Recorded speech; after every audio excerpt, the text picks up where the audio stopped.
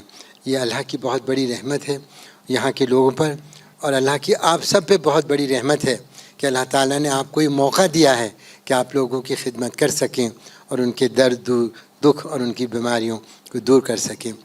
ہم جب یہ کام کرتے ہیں تو ہم سوچتے ہیں کہ ہم نوکری کر رہے ہیں، ایک جاب کر رہے ہیں، ایک ڈیوٹی کر رہے ہیں، لیکن ہمارے خیال سے، ہمارے ذہن سے خیال نہیں گزرتا کہ اللہ تعالیٰ نے ہمیں ایک رحمت کے طور پہ یہ دیا ہے.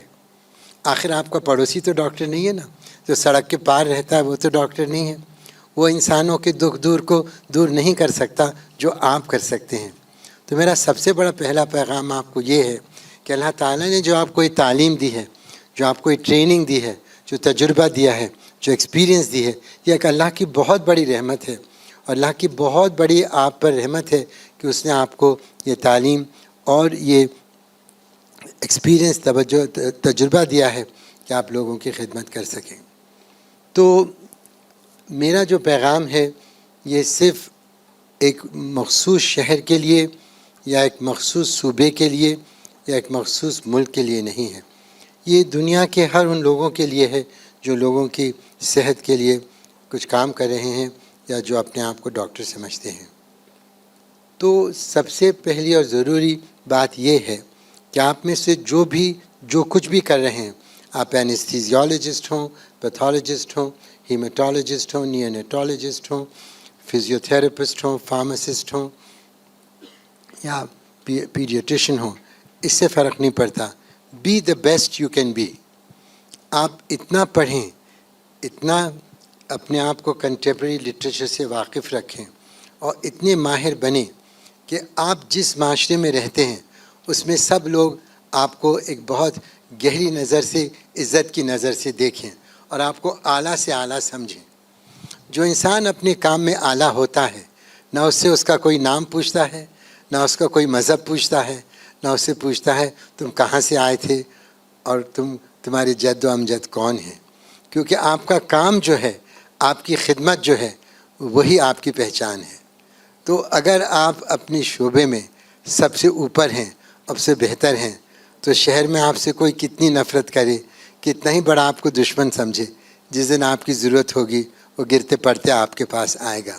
کیونکہ سبھی لوگ چاہتے ہیں کہ بہتر سے بہتر ڈاکٹر ان کا علاج کرے. تو وہ ڈاکٹر آپ کو ہونا ہے.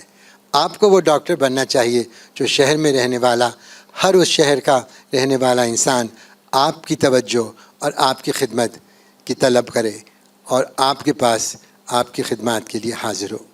اگر آپ نے اپنے آپ میں یہ قوت پیدا کی، آپ نے اپنے آپ میں یہ طاقت پیدا کی، آپ کی کوئی مخالفت نہیں کر سکتا. کیونکہ آپ کی سب سے بڑی طاقت آپ کا علم، آپ کی ہنر اور آپ کی توجہ ہوگی، اور اس کی بنیاد پر لوگ کھنچتے ہوئے آپ کی طرف آئیں گے. میرا دوسرا پیغام جو ہے وہ بہت بنیادی اور اتنا ہی بنیادی ہے. ایک ڈاکٹر کے پاس ایک بہت بڑی خوبی ہوتی ہے، وہ صرف مریض کی باتوں کو اگر دلچسپی سے اور بہت احتیاط کے ساتھ سنے اور سننے کے بعد ان کو انٹرنلائز کرے، خود سوچے کہ یہ کیا کہہ رہا ہے اور پھر اس کو جواب دے، تو آپ اس مریض سے نہ صرف ایک ڈاکٹر کا مریض کا رشتہ قائم کریں گے بلکہ انسانیت کا رشتہ قائم کریں گے. اس سے آپ کا رشتہ صرف ایک مریض کا نہیں ہوگا، ایک انسان کا ہوگا.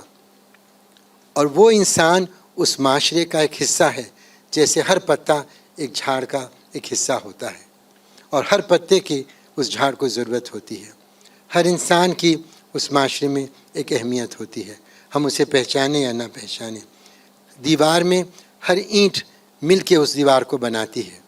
تو اگر آپ نے یہ